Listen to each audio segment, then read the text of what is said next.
Okay. Recording. Yes. So, what's your nickname in English? Fireman or? I don't know, actually. My nickname in Sweden is Lasse. Yeah. My given name is Lars. Lars Gustavson. Yeah. I was a fireman back in the early 80s. Yeah.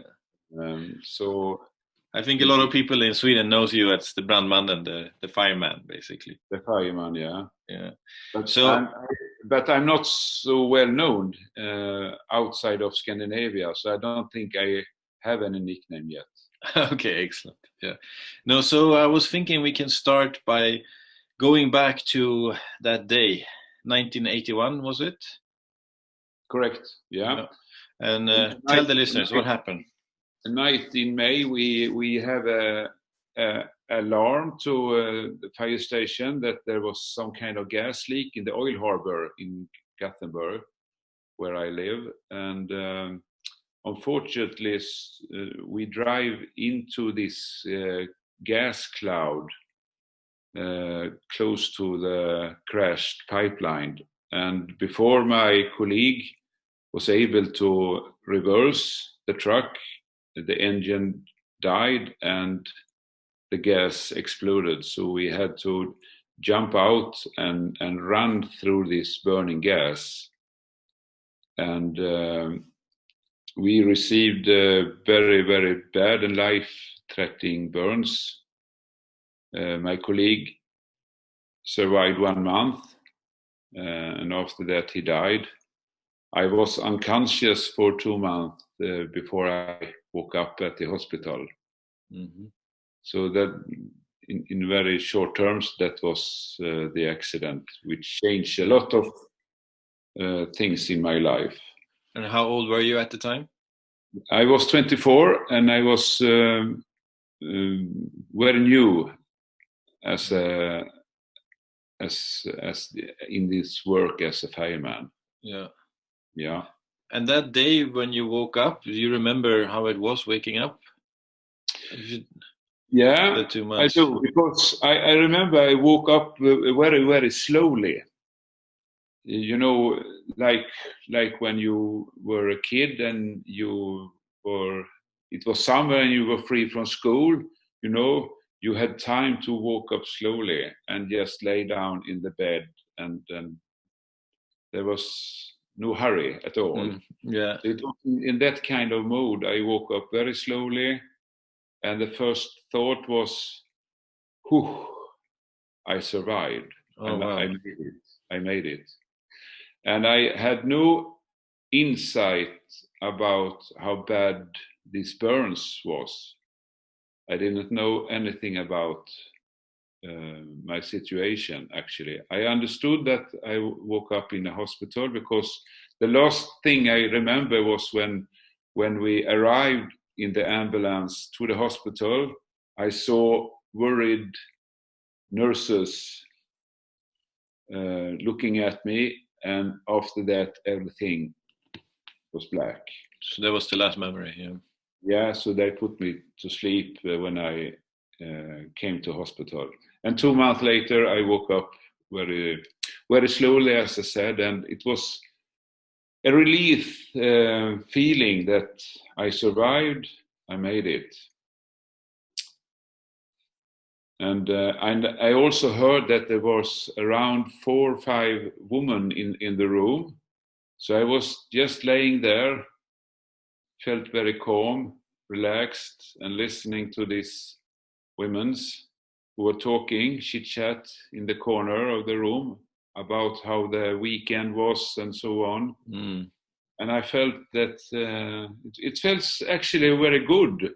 I made it, and the room is half full with women who are talking about the last weekend, and they have pretty fun about that. Yeah. There was energy, life energy in the room, and it was a little bit special because they had this Stockholm accent, and I'm from Gothenburg, and we have another kind of accent in Gothenburg, so it was a little bit thrilling and exotic to hear these Stockholm. women from Stockholm. Maybe you thought you were in heaven, or? Yeah, really in heaven. And after a short period, 1 minute or something like that, I came aware about my body, and I felt I was very thirsty. And I tried to say to the nurses that I'm thirsty, but it was like I couldn't speak.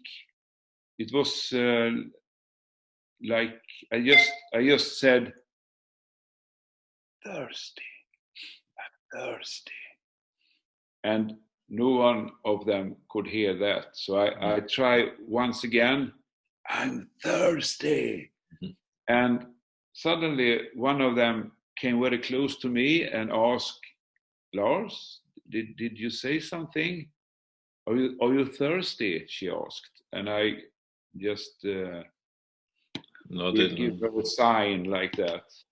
And then she took a glass and filled it with water, and with a spoon she gave me one and another spoon of water, and I felt I was very, very thirsty. So it was a God gift to have this spoon of waters in my dry mouth and to be able to swallow it and so on. And then she said, you are not able to speak, she said, because you have a hole in your throat, because you have been in a respirator, in a breathing machine for 2 months. But I will give you a speaking cannula, she said. So she went away for a short while, and then she put a speaking cannula in this hole in the throat. And then I was able to speak through this speaking cannula. And that was the way which I started to understand how bad this burns was, and what a very, very bad situation I was in now. Because my body weight was down to just half of my body weight. And we measure in kilogram in Sweden, so I was down in 40 kilogram, and instead of my normal 80 kilogram. And I had around 40% of skin burns, so almost half of my skin was burned away. And the worst burns was in my lungs. So I was in very bad condition. Your family, what did your family, were they there at the time, or?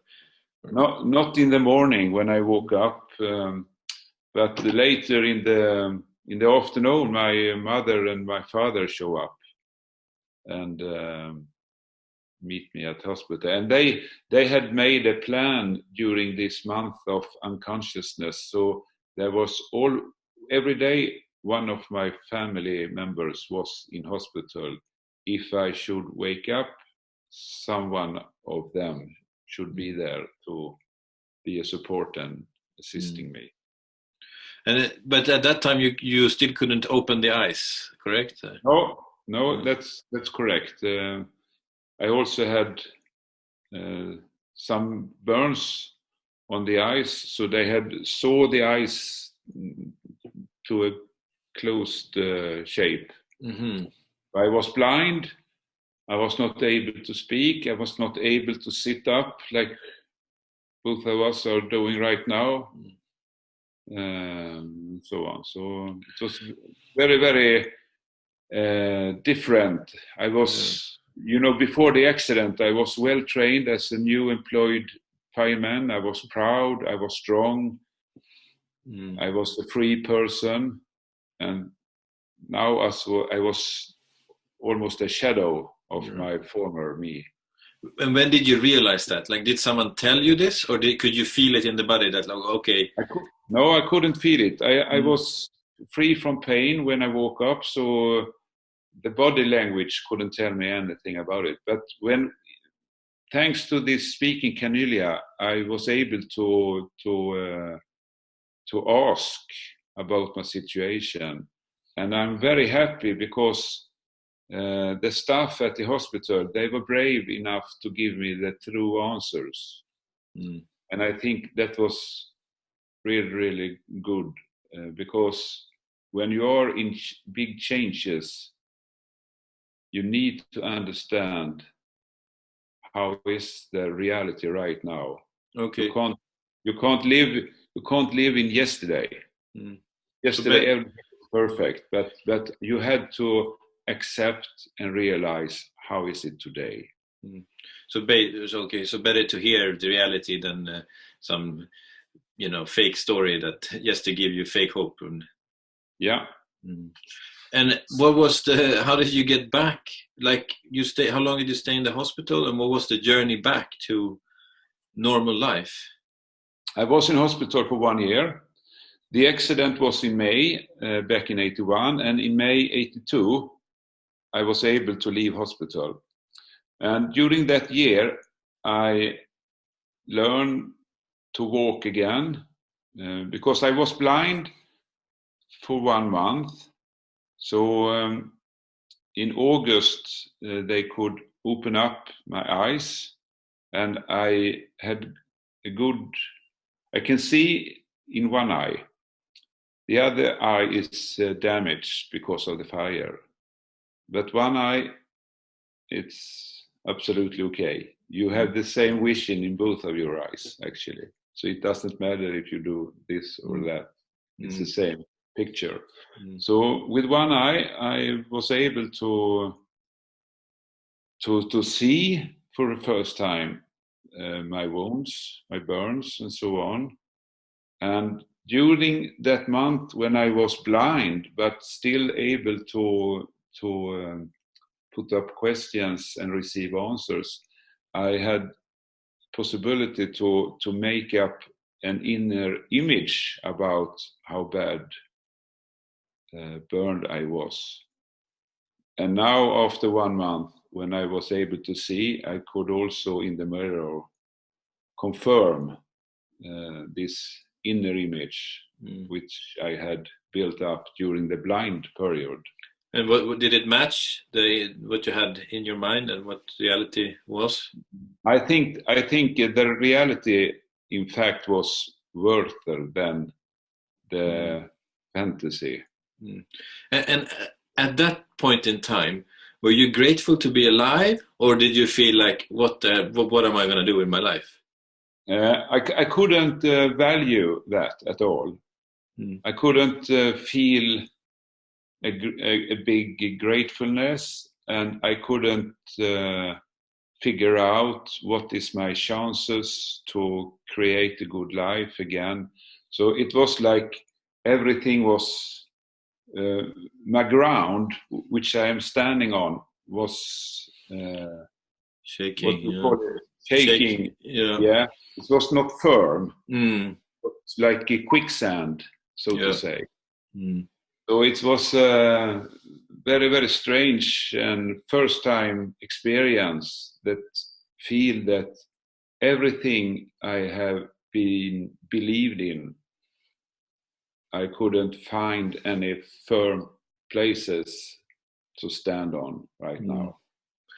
But I think, in fact, that the period when I was blind, I think during that time, when I was painless, I was able to think about good things I have been done when I was a teenager and so on. And I was a Boy Scout when I was a teenager. So I had a lot of very, very good memories from the time when I was a Boy Scout, been out with my friends in forests, up in the mountain areas in Sweden, in a kayak or a canoe on the sea. I was daydreaming when I was painless about these good memories I had.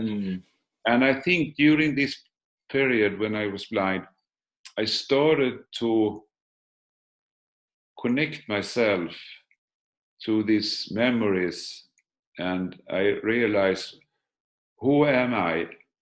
I am very much these memories. And these memories, after a while, also helped me to create a very good, clear goal, what I was searching for, and I was also able to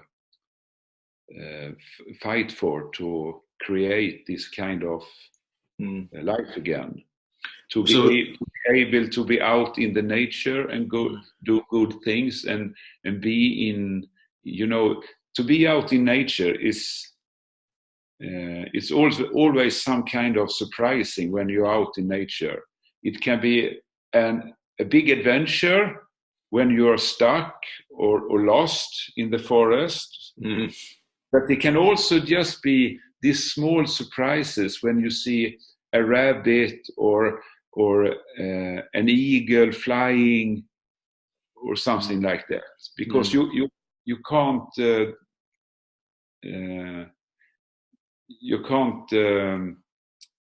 demand things like that. These things will happen, and you can just enjoy it's happened when you are there.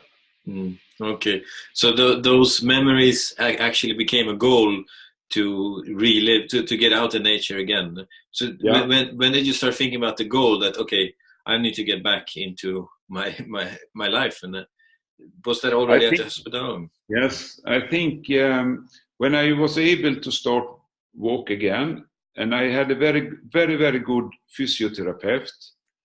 She was like my personal trainer, and she helped me to learn how to walk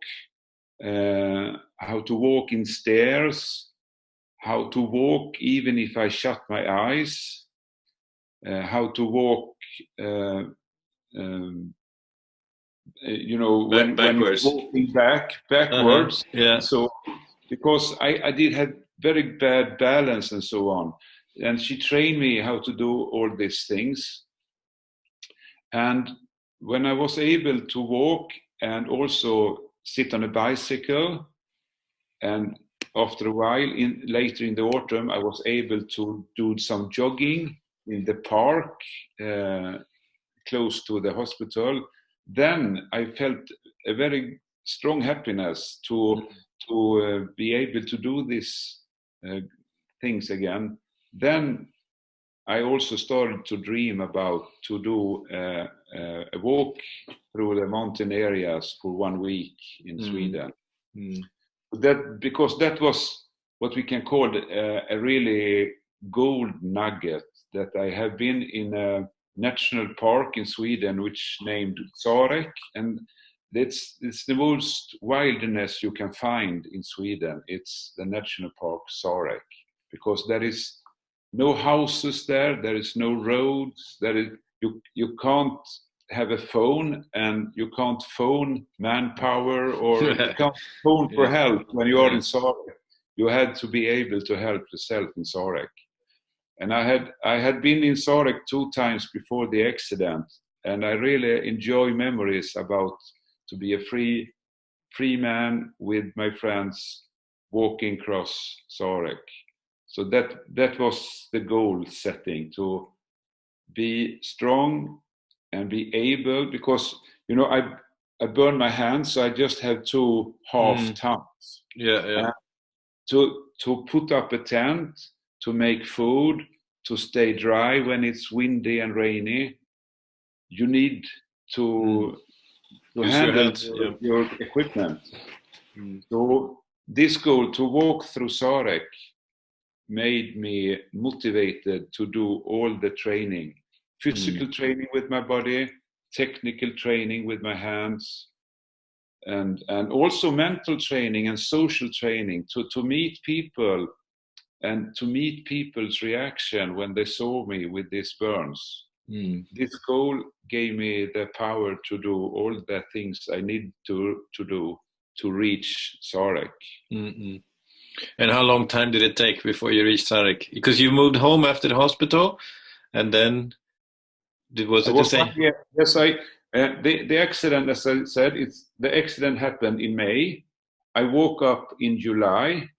I started to be able to see again in August, and in September I was able to walk without support. And 1 year later, August 82, I was strong enough to take the train to the north of Sweden and walk through Sarek. And it takes around 1 week to cross this wilderness. And you did this by yourself? Yes. Yeah. That was a big detail, to be able to walk through Sarek on my own. To show that it can be done. That was part of the goal. Correct. Yeah. And this thing with meeting other people when you came out, how did you work with that fear? Like, how did you overcome this? First, I was very afraid that people should react in another way, which I was used to, because I'm born in Gothenburg. I have done the military training in Gothenburg. I've always been working in Gothenburg, so I was 100% Gothenburg man. And I understood that I can never be anonymous. Is that correct? Yeah, anonymous. Yeah, in Gothenburg. So I was, of course, afraid of how will people react when they see me with this burn, and how will I react when I will meet their reaction. But after a while, I understood that if people think bad or good things about me when they see me, that thoughts must not necessarily jump into my head and become my thoughts. So when I understood that I can create my own thoughts about who I am and what I am, and I don't necessarily have to be a production about their thoughts. That was a very good insight, because therefore I also understood that I can create my own self-image, and if I will be a mountaineering guy again, I can go for that goal, and that's the main thing. Yeah, I want to talk more about this, because I was hanging out with you a little bit in Gävle a couple of months ago, and I noticed how you're very secure in yourself, I believe. So I wanted to talk more about that. But first, let's get back to the accident. What are some of the key lessons you think from your accidents that can be applied to other people that go through tough times? Because there will be ups and downs in everyone's lives, and you went through something extremely tough. You almost died, and your whole life changed, basically. So what are some of the lessons that we can apply from, because I believe there's so many lessons in your story and how you came out of this? Yeah. One thing I noticed when I woke up and was so weak, down in 40 kilogram my body weight, and blind, and this speaking cannula, I could only have this 5 minutes per hour. So mostly I was dumb and laying in this bed. And what I noticed was that if I was putting energy, mental energy, and thinking about things which was negative for me, for example, bitterness, helpfulness, or that I'm a victim, and God is a bad guy who gave me this punishment, and so on. If I was giving focus on that kind of thoughts, I noticed immediately that I lost energy, and it was immediately more heavier to breathe. Right now, you and me, we are breathing, and we are not giving it a thought at all. But when I was weak as I was, I immediately get feedback that different kind of thoughts can take energy from me and make it heavier to breathe, or I can think about things which don't take any energy, and then it will continue to be pretty easy to breathe. So the breathing helped me, the breath helped me to understand if I was thinking about good things which should help me in the long term, or if I lost myself in bad thoughts which took my energy away. It's really interesting because, like in NLP, for example, they talk about this, that your thoughts create your emotions, which creates your actions. And that's a theory, but in real life, most people forget about it. They maybe read it in a book, but they forget about it. But you actually could sense it immediately. Yeah, I did experience it in this special situation. And I didn't know anything about NLP or mental training when I was in this accident. But many years later, I met, for example, Dr. Unestål, which has created in Sweden a special form of mental training. And I find in his work as a doctor that I find that very much what he was describing around mental training felt very natural for me, because I recognize it, that when I did do the good things when I was so weak, it's exactly the same which Dr. Unestål is describing in his books, because of how he has forskat, vad heter det? Done research on these things. Done research, yeah. So you experienced it live, the research that he's been doing. That's interesting. Yeah. So that's, I guess, lesson number one is take control of your thoughts and take control of your breaths, and that create a positive loop, focusing on the positive. And for me, I think the breathing was like a mirror that mirrored my mind. So when I was in harmony with my thoughts, my breath was easygoing. And when it was disharmony and stress and pittiness and so on in my thoughts, my breathing was mirror this, and it went immediately heavier to breathe. Okay, interesting. The other parts that, I mean, Unestål talks a lot about in mental training, but that you also did was this with a goal, put up a goal. Was that someone told you to do it? Was it the girl that was working with you that told you to put the goal to go to Sarek, or did it come naturally as well? It came naturally, because during the time I spent in hospital, in bed in hospital, the first summer, and when I was thinking about the good memories I had, for example, as a Boy Scout, I have also, of course, other good memories, but all these good memories created a strong longing to be able to experience things like this again. And to walk through Sarek was just one thing of this longing for life that I felt. Okay. Actually, my mother currently has, she's sick, my mother, and she was recently in a rehab after an operation. And my mother's biggest passion is sailing. She loves sailing. So she likes to talk about sailing. But then when I left her at rehab, I told her at dinner, everyone you meet at the rehab, ask them about their passions, because it's not necessarily sailing. But what is their passion?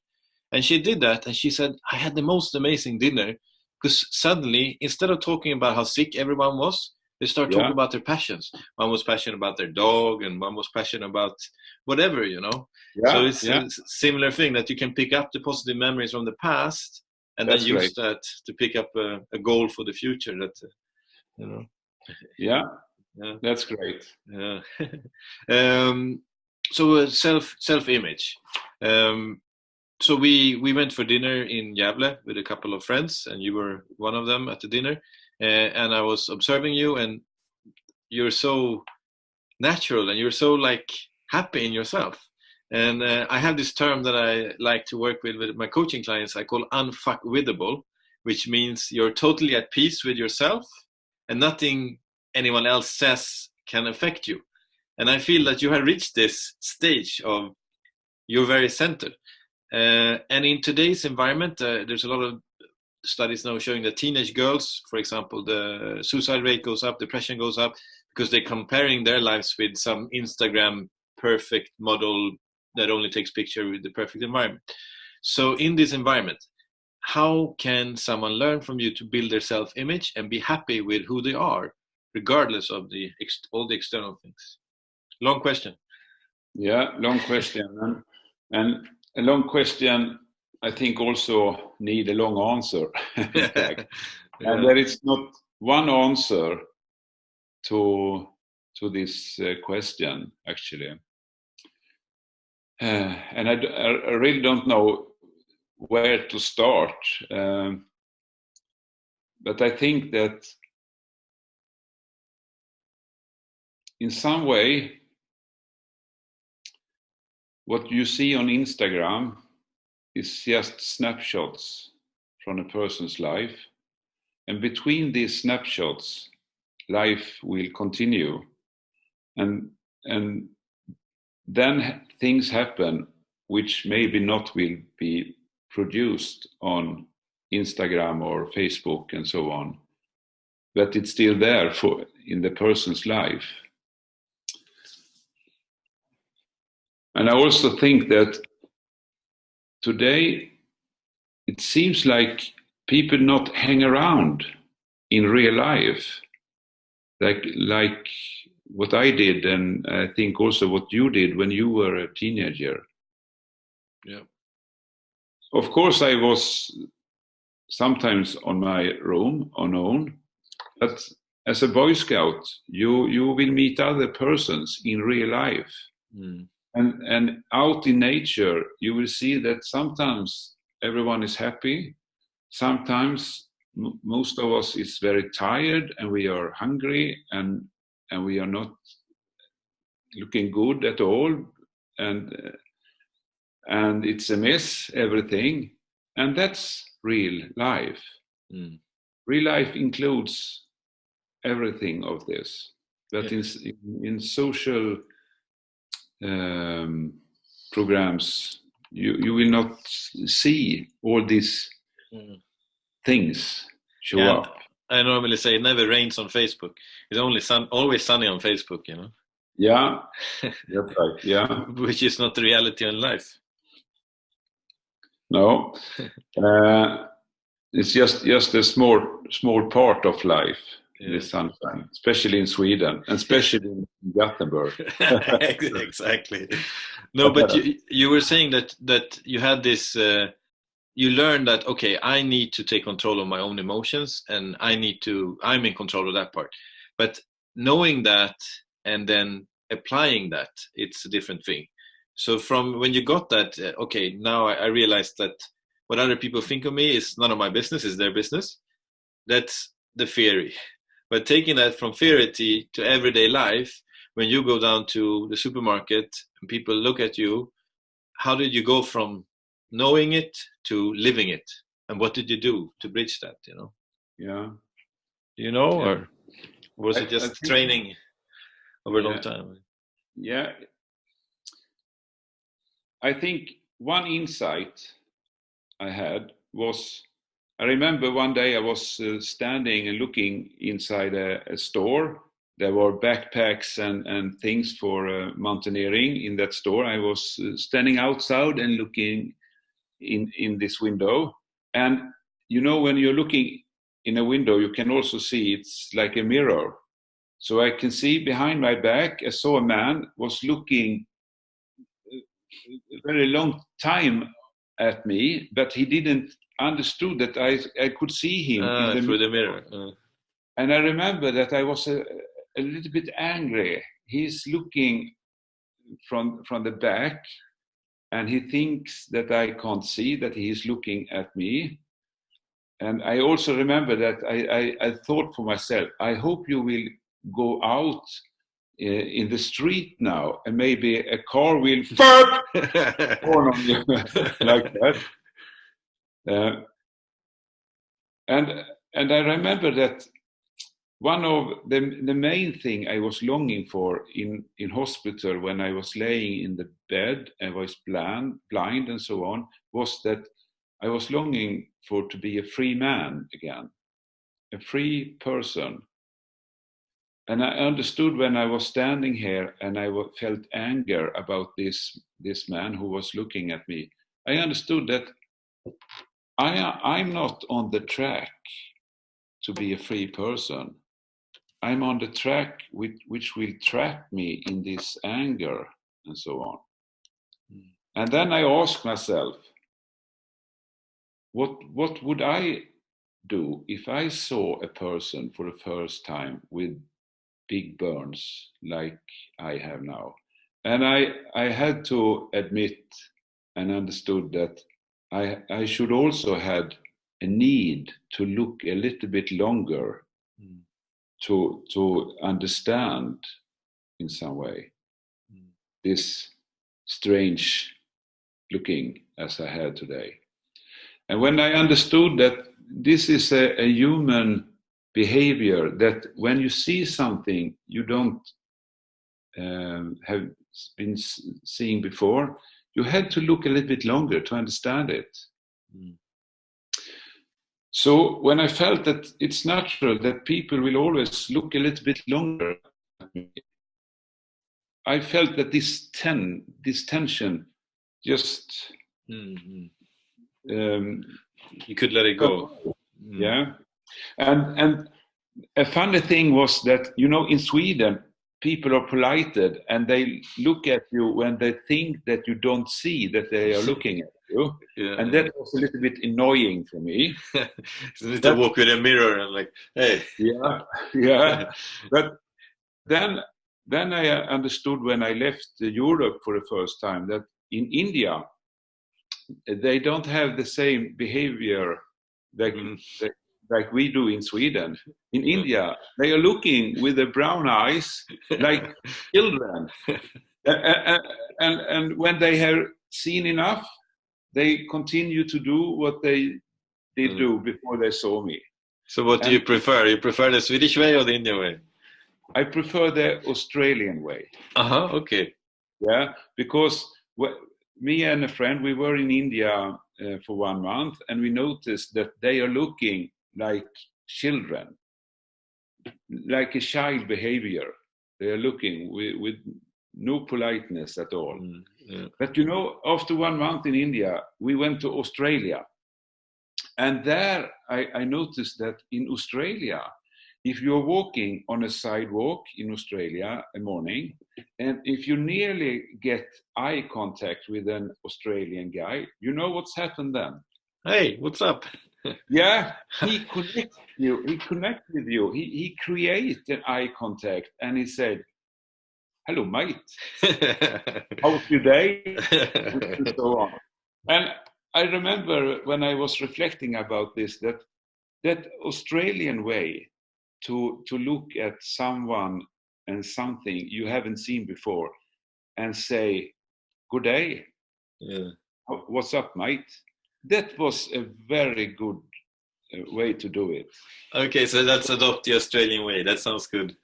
Yeah. So I took this behavior to Sweden, and when I walk into an elevator in a hotel or something, and there is people standing there, Swedish people are standing and looking at the smartphone, or they are looking up and counting the levels. Today it's very easy for me to say, "Good morning, guys. How's today?" That's you know what's happened if you say in an elevator, "Good morning." You know what other people will do? They will reply to you, "Good morning," they say. Yeah. So what I learned is, if you will see, and you have heard it in many ways, if you will see a change in the world, be that change. Yeah, that's absolutely. That's a good way. So let's adopt the Australian way in Sweden, huh? I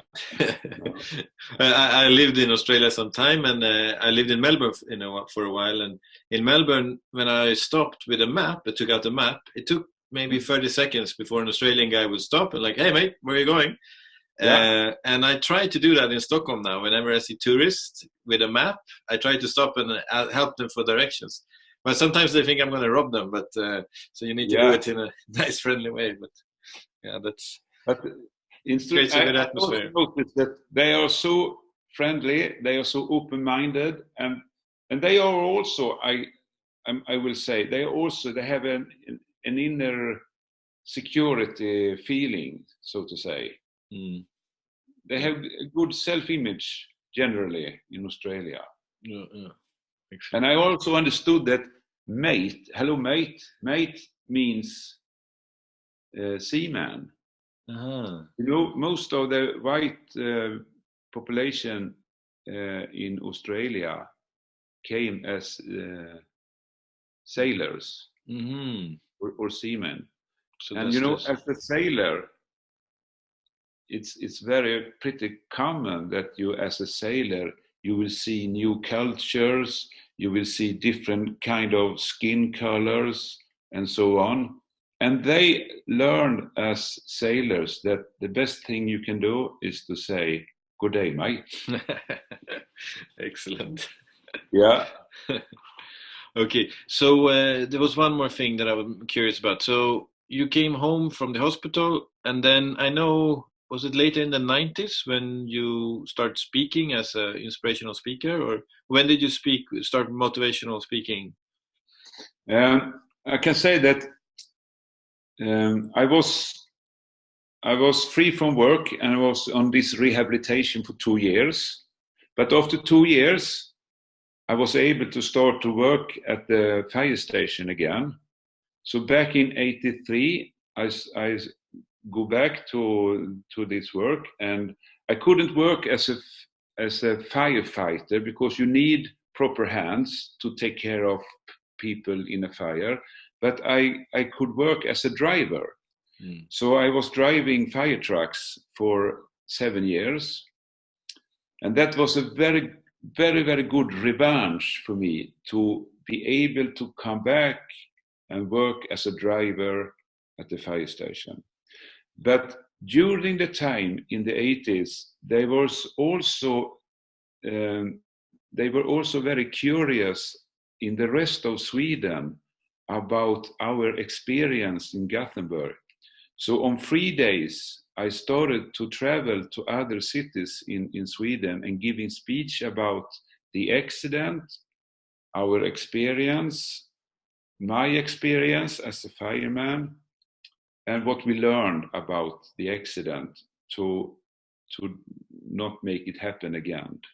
So in the 80s, my main work was to driving the fire trucks, but in free time I could to visit other cities and meet people there. And in the end of 80s, I quit work and I started to take some years for studies about mental training, healthier lifestyle, education, and so on. And in the beginning of the 90s, I started to work as a public speaker in Sweden and also in Norway. Okay. Yeah, I believe you did a tour with Unestål, no, around Sweden. Yes. Yeah. Yes, we did that in the beginning of the 90s. And it was very nice to work with Dr. Unestål because he has this science point of view at mental training, and I had my experience point of view. So I think we did something good together. That's a perfect match. Yeah. Yeah. Yeah. Interesting. And now, how is your life nowadays? What do you do most of your days when you're not fishing crabs or? Yeah, or lobster. Yeah, lobster. Lobster. I mean lobster. Yes. Actually, I can tell you, it's autumn here in Gothenburg. There is red leaves on the trees and so on. It's a little bit rainy, but later this afternoon I will do some ski training in the center of Gothenburg. because I love skiing, and right now I'm involved in a network for skiers, and it will be an after work meeting at a big store, and we will start with 1 hour pre-ski training to be fit for the winter time. So that's okay. Okay. Yeah, that's nice.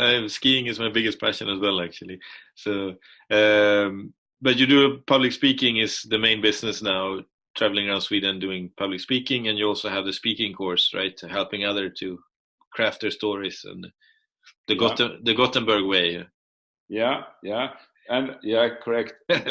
But also, you see, why I was able to go back to the fire station and work as a driver, one thing was my own willpower, of course, my own motivation, but there was also a very supporting culture at the fire station.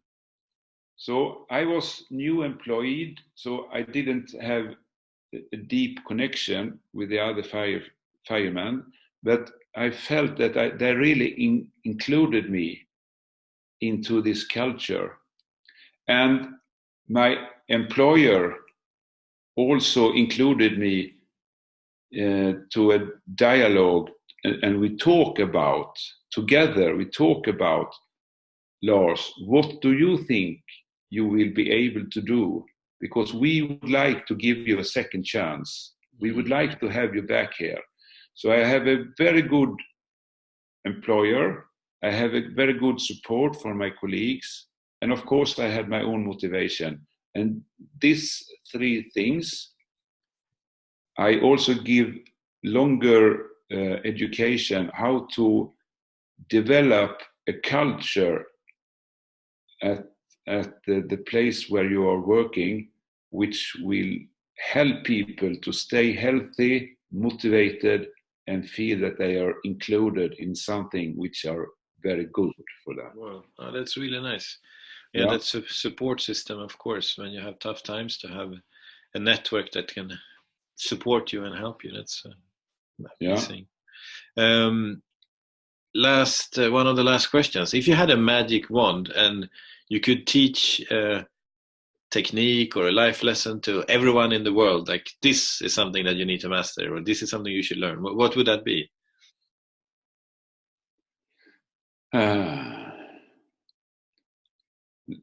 Listen to yourself. Yeah, listen to yourself. Trust the intuition. And of course, what is yourself? There are different kind of ego state of mind, and they are very often screaming, especially when you are stressed and so on. But there is also a voice which are never screaming. It's very much more soft, it's gentle, and it's a lovely voice. And if you find that voice, listen to that voice. Perfect. Sounds good. And this you can practice, I believe? One way to do it is to practice, for example, meditation, perhaps every day. Just sit still and focus on your breath, for example. Or, we can stay there. Yeah. Just focus on your breath and listen and let everything else just drop away.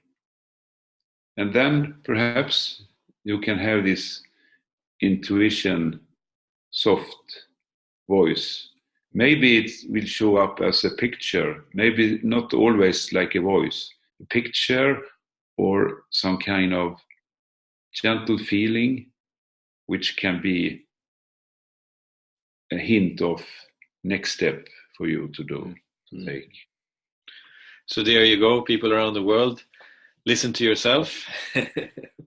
Thank you so much for taking Yeah, the gentle noise. Yeah, I think for me, it's normally a feeling. I'm more of the feeling person than I don't hear the voice, or it's like a feeling when that if I if I'm still in my mind, I can sense it somehow. But I guess it's different for everyone, and everyone needs to learn to listen to yourself. Yeah. What does the future hold for you? What do you want to do in the coming years? Skiing. More skiing. Excellent. Okay, I hope you come to Dubai, and then I'll take you skiing inside, because in Dubai we ski inside in the shopping mall. Yeah, I can believe that. Yeah. No, thank you so much for taking the time. It was a pleasure. I really look forward to speak to you, because I believe there's so many lessons in your story that I mean, life will be up and down for everyone. So, use these things that we talked about. Focus on those thoughts that support you, and set up some new goals. And so thank you so much for taking the time. Thank you, Oscar. Thank you.